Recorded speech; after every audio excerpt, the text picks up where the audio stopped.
ఈ రోజే డౌన్లోడ్ చేయండి. మీ ఫేవరెట్ షోస్ చూడండి.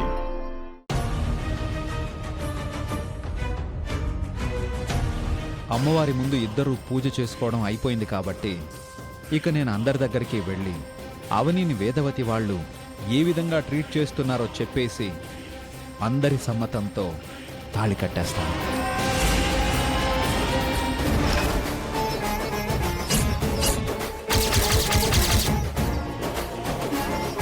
పేపర్ కూడా కనిపించదేంటి? అయితే ఇందాక సత్య దీని గురించే కంగారుగా వెతుక్కుంటున్నాడా? మంగళసూత్రాలని పట్టుకుని ఎందుకు తిరుగుతున్నాడు? ప్రస్తుతం దీంతో అతనికేం పనుంది? ఏంటి సత్య, ఏం వెతుకుతున్నావు? ఏం పోయింది? అదా ఏం లేదు.